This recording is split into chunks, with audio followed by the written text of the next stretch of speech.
Okay, so welcome back to the Canadian Music Expo Spring Equinox. Happy to introduce Alan Crosse, who's going to be moderating a session with Greg Godovitz, member of GODDO, founding member of GODDO, and going to run through Greg's career over the last, number of years. I don't want to say, Greg, but it is your 57 years in the music business. Fantastic.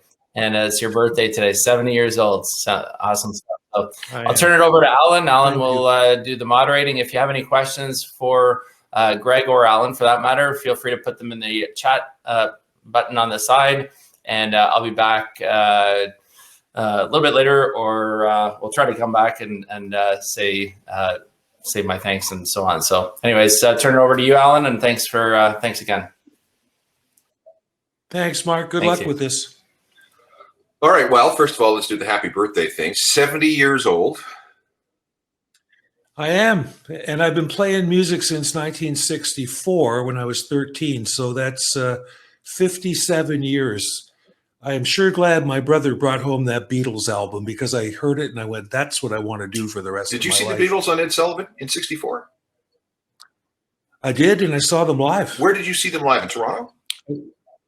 Maple Leaf Gardens, yep. Went down, the King Eddie Hotel was where they were staying, and of course it was under siege.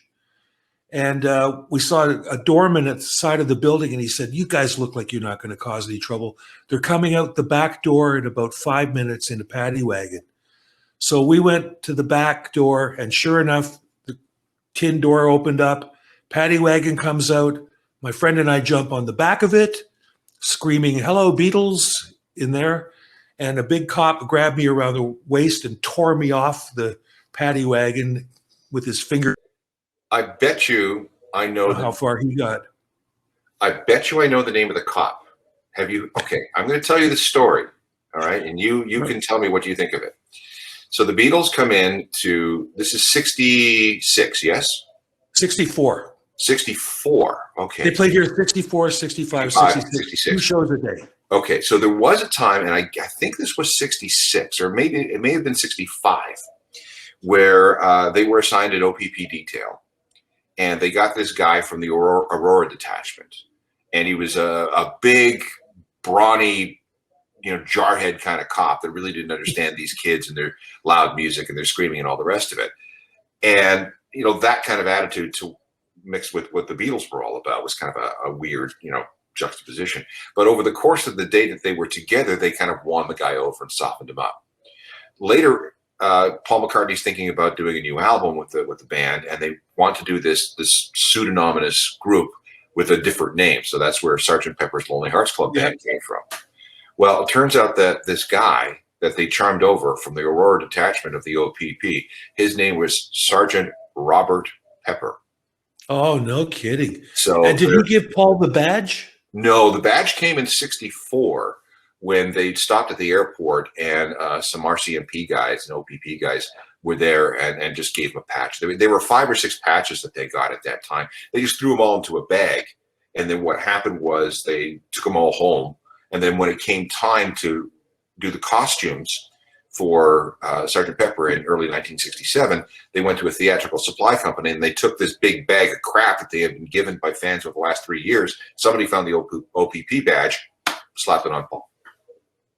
Right. Actually, you talk about them at the airport. I have a picture in my collection of 3 of the Beatles. I don't think Ringo's in it. Just outside of the airplane, just after they landed in Toronto, and somebody had taken it and gave me a copy, knowing that I collect Beatles memorabilia. But they were great days. I mean, in 65, Brian Pilling, that would go on to be in Flood with me, we were outside of the King Eddie Hotel once again when the Stones were in town.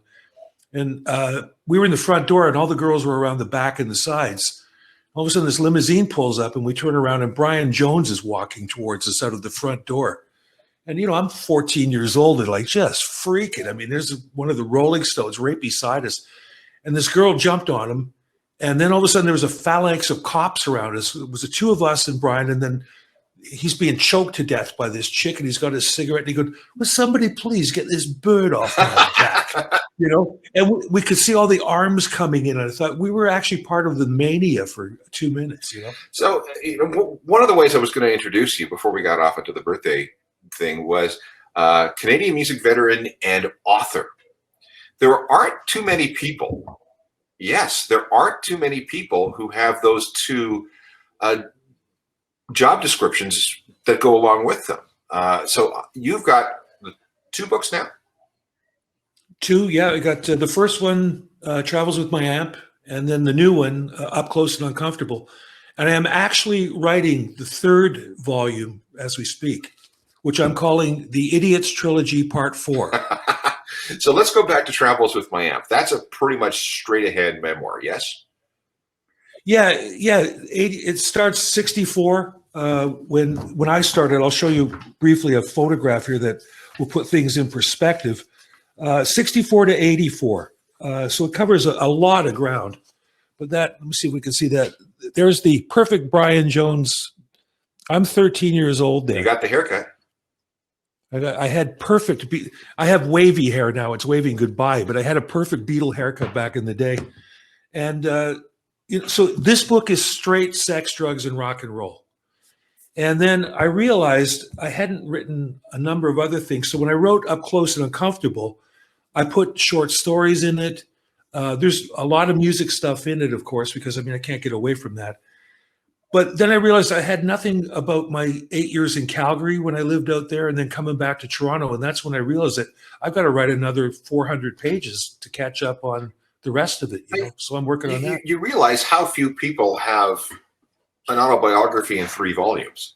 That's... Well, I'm just so gosh darn important, Alan, that, I figured you were going to write a book about me, so I'll write 3 about me. But I don't take any prisoners in these books. There's a lot of people. I called them up and told them what I was writing. They said, if you print it, I'm going to sue you. And to a man or woman, a half an hour later, they said, no, print it. It's a great story. Of course, it's a great story. And one of the big problems with Canadian music is that up until recently, very few people have documented it. There haven't been a lot of biographies and autobiographies and monographs on the history of Canadian music. That's changing. But there was that. Well, where this started for me was Dave Bedini from the Rio Statics called me up. He was writing a book called On a Cold Road. And he came to my house. And then when the book came out and I got a copy, I had 22 pages of my stories in his book. And Peter Goddard was writing for the Toronto Star at the time, and he reviewed it. And I was sitting there one Saturday morning reading the review, and it said it was a good review because, Peter can be acerbic. And he said, most of the stories in the book are mundane, with the exception of this guy who should clearly write his own book. And I started working on it that day. Really? Yeah, that's how that came about. So I owe it to Peter and to Dave Bedini. Let's go quickly here. So 13, you get your first guitar. Your brother brought it home. You become a Beatles and Stones fan. How do we get the Flood? Well, when I went to high school, where that picture was taken in grade 9, in my class, in my homeroom, was Brian Pilling, who would become the great songwriter, guitar player of Flood. And I remember we had a grade 9 day where anybody over grade 9 could torment you if you were in grade 9.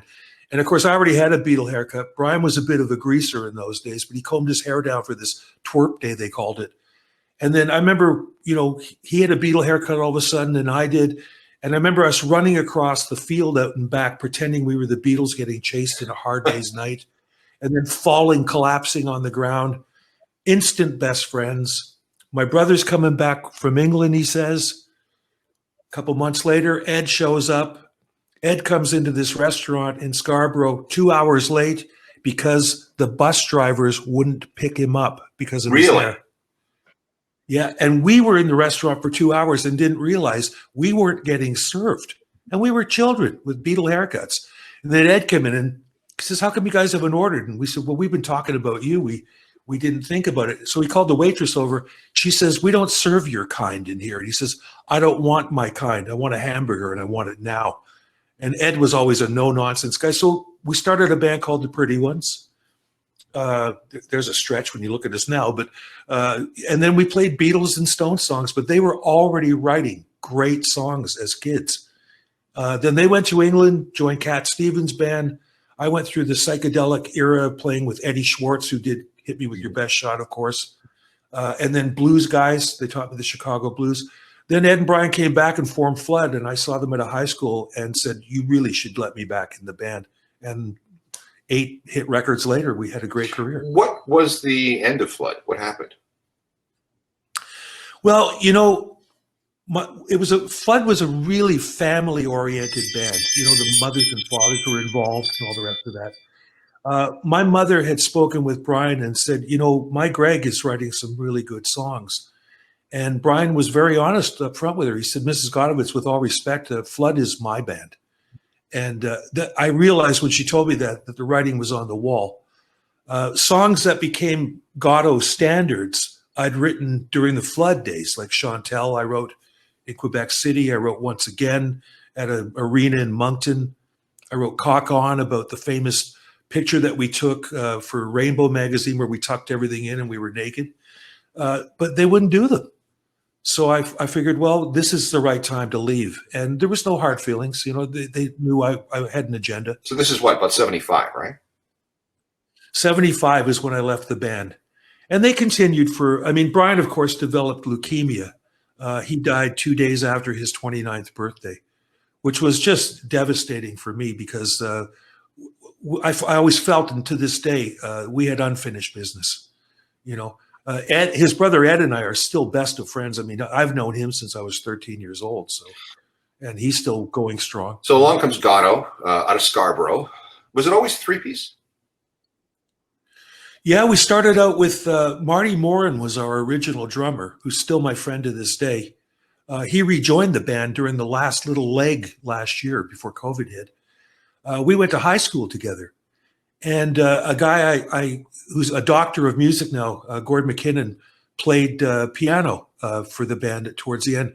But I always remember the day I quit school, we had an assembly. And I'd organized us doing Hey Jude, which was #1 at the time. And we did it in the auditorium. So there's a couple thousand kids there. I'd arranged with the orchestra to do all the horn parts at the end, like the Beatles did on their version. And we have 2,000 kids singing Na Na Na Na Na. And after that was over, I walked down to the office and said, I quit, and I left. I said, I got other things I want to do, and I left school. I was 16, I think. So that would be, that's 66. 66. Yeah. Okay, so 67. Probably. Okay, so GODDO begins in 75. Yeah. I remember getting into GODDO when I was living in Winnipeg. It was the Who Cares album. That's the one that really got me into the band. But there was a previous band before, a previous self-titled record before that. How did you? Okay, let's go through. Things are so different these days when it comes to being in a band and getting a record deal. How did you manage to land a deal in 76 or 77? When a lot of Canadian music was not really what's the word I'm looking for? Well regarded by Canadians. Well, we had instant success within a month of forming when we got an opening slot at Massey Hall for Golden Earring. Up to that point, we were just a brand new band. Nobody knew us from Adam. The Gasworks, you wanted to play the Gasworks. They wouldn't have us. They didn't care that I was with Flood You're and all kidding. the rest of it. Yeah, they wouldn't have us. But then that night we opened up for Golden Earring. And the next day on Chum FM, Larry Wilson had his rock report, 6 o'clock rock report. And all they talked about was us. And he was mentioning songs by name and just raving about the band. And the same in the newspapers. The articles mentioned that there's this new band. Next thing I know, we're playing for a week at the Gasworks, like instantly. And from Monday night till Saturday, there was a lineup to get in every night. So there was a buzz on the street that there was this new trio. I remember the guys in Street Heart coming down, Paul Dean and Maddie and Kenny Shields. They spent a week watching us, as did Black Sabbath. Came in for a week, watched us every night. So there was a heavy buzz going on. And then Marty Maluish, who I'm sure you know, Martin Maluish, the writer, he had a friend in Montreal that ran a record company called Fat Cat. His name was Gary Cape. And they took us to Montreal to play the Mustache. And they saw us and they signed us to Polydor through Fat Cat Records. So we recorded the first album in Montreal. What a lot of people forget is that in those days, Canadian music was still really, really regionalized. You know, you could be a big star in Toronto or a big star in Montreal, but not necessarily get your music played elsewhere in the country. And like I say, it wasn't until the Who Cares album came out that I started hearing about you guys in Winnipeg with songs like Sweet Thing. Yeah. Well, Winnipeg was our biggest market outside of Toronto. But getting back to the first album, I mean, it was rough and ready. I produced it. I didn't know what I was doing, so it sounded terrible. But Under My Hat was on that album, which was like so different from the rest of the material because Dwayne Ford played Fender Rhodes piano on it. It had that sort of Riders on the Storm groove. I remember Chum FM would not play the album. They said, this record sounds terrible. So I, being, you know, the bad boy of Canadian rock, I get 2 placards, like a sandwich board that said, Los Angeles, London, and New York were all cities where legends were created, not deflated. Chum FM is unfair to local talent. And at first they laughed at me because I was marching up and down in front of, you know, the Chum building on Yonge Street, until the press came and started interviewing me and taking pictures. And they added Under My Hat within a week. So it was like that. We had to fight to get our music heard, you know. But then once, of course, I mean, when they started Q107, we were on Q107 every hour when Who Cares came out. Every hour somebody played one. Well, then that was, you know, Max Webster starts coming out through the ranks. Exactly. And there were a bunch of other bands, other Toronto bands that we would hear from afar. And it took a while for, again, there was this bias against Canadian music. People forget that after the Canadian content rules came in 1971, there was this sense that, oh, you're only playing Canadian music because you have to fill the quota for the radio station playlists. And there was a lot. There was a lot of really bad music in the 70s, which overshadowed some of the really good music that was being made. We had Rush, we had Triumph, we had, you know, Back and Turner Overdrive, and a bunch of other bands that stayed in Canada and tried to make a go of it domestically. Yeah. And you guys were certainly one of them. I think the first time I saw GODDO was at the Playhouse Theater in Winnipeg. Well, funny enough, that's where this picture was taken. The Kick, I call it. A local guy named Gary Gurniak took this photograph, and I just found it in a box. And I went, no one ever got the Kick because, you know, that's my leg going like over my head. I always get these karate guys going, where did you study? I said, no, this is just adrenaline, pal. You know. But anyway, I used the picture without knowing who took it. And then finally, Gary reached out and said, I'm the guy that took that photograph. And I was going, here it comes. Oh, no. You know what? And he says, next, when you print it again, can you put my name in? And we've been great friends ever since. You know, I mean, I wasn't trying to, I just thought it was such a fabulous photograph. And he was so happy that I used it. He was like, geez, I'm honored that you used my photograph, you know? So that had a happy ending, unlike certain other ones. You were, I think, the second guy I ever talked to or tried to interview in my radio career. Certainly the second band that I ever introduced from a stage. Now, I was working in Brandon, and this would be late 83 or early 84, and there was a place up on the hill. I can't remember what the place was called, but the first band I ever introduced from the stage was Boys Brigade, another band of Toronto you know, produced by Geddy Lee and on Anthem. You were the second, and I was very interested in talking to you after the show because I had been in a 3-piece band playing drums, and we covered Sweet Thing, and we could not figure out. Come up to a cup of tea and some what? What? Well, lizard fuel is what it is, but I don't think. No, we're not going to go there. But you were the one that actually broke the logjam for me and my buddy who was singing because we couldn't figure out what you were talking about, And he was so relieved to finally figure out what the lyrics and Sweet Thing were all about. So last week I got a message from a guy who wants to cover my song from the Act of GODDO album called Sign on the Line, which started life out as a letter that I wrote to Tim Harold, who was the president of Polygram at the time. And the catchphrase was, "You can't deal with record execujives." And we were dropped from the label a week after he got the letter. But this guy wanted to he says, "Is it based on a true story?" I said, "Well, as a matter of fact, it is. I wrote this stupid letter to the, complaining about our treatment at the hands of the execujives, as I call them. We got bounced from the label." But I said, "I'll tell you what, you write out the lyrics what you think they are, and I'll correct them." And he wasn't even close. And I was singing in pretty articulated English on that record. So it's funny how people hear things. So when did GODDO was it after Pretty Bad Boys that you guys packed it in? No, we went along for a while. We tried to finally get into the States. They sent us to the States. Wait. But the problem was, who sent you to the States? This wouldn't be Polydor. This would be somebody. This is Attic, right? Management. By this time, we were with Attic. Pretty Bad Boys came out on Attic, and then The Best Seat in the House, the live album, double album, came out on Attic. But the thing is with management, and I'm not casting aspersions here, we were making so much money. I mean, by this point, we were playing like McEwen Hall in Calgary or the Max Bell Arena and putting 7,000 people in a small arena. So why send a band that's generating that kind of capital to America to play for $300 a night when you can just keep milking the cow, So our tours of America were terrible. Plus, we were so chemically and alcoholically imbalanced by that point. We didn't even know where we were. So, did you ever have any meaningful success in America?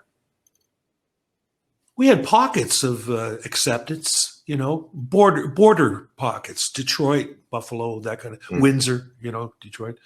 But going into the deep South, I mean, first of all, we did the Cardi's chain in Houston and Dallas and Austin and we opened for the Grassroots.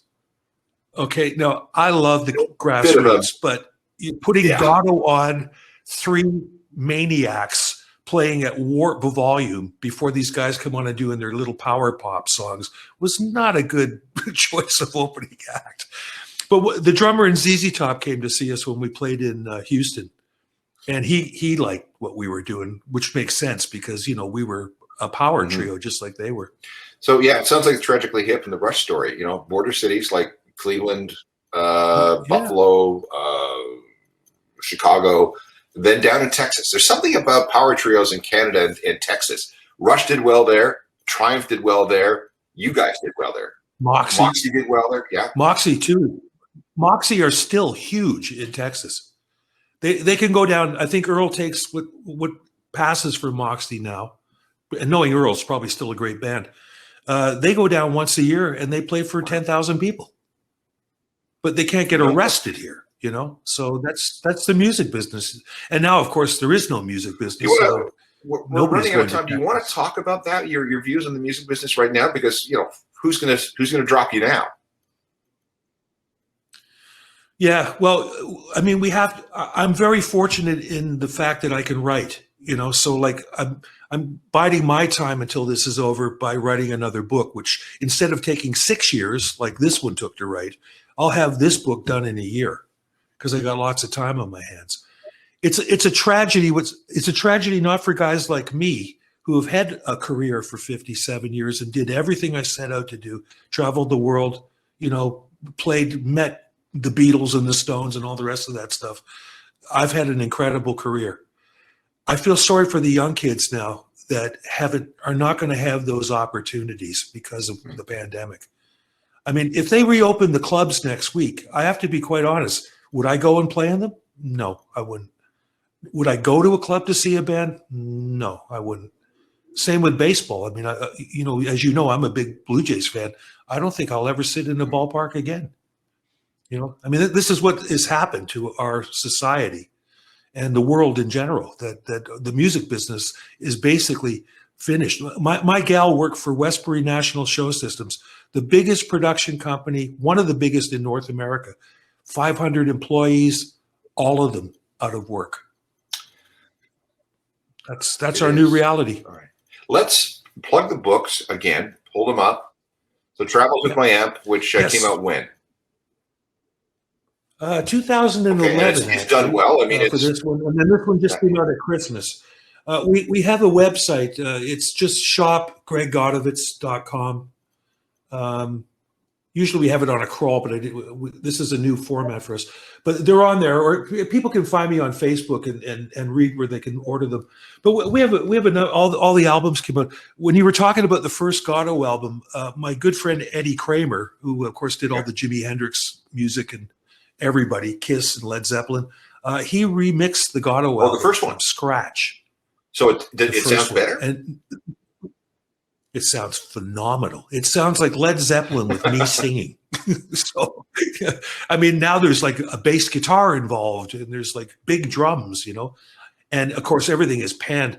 Now on my Greg Godovitz YouTube channel, you can actually find the Eddie Kramer remix, and I'd hardly recommend people use headphones when they listen, because of course Eddie's always known for that panning thing he did with Jimmy's guitars, and I'm sitting in the studio watching, and I'm thinking to myself, I can't believe that I know this guy, and he's actually mixing an album for me, as a gift.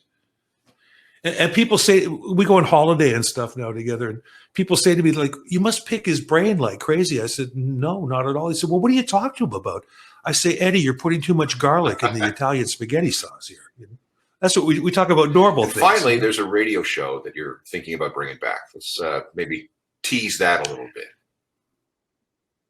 Yeah, well, thank you for giving me the opportunity. I had Rock Talk on CFRB in the AM talk radio in Toronto for 2 years before I left for Calgary.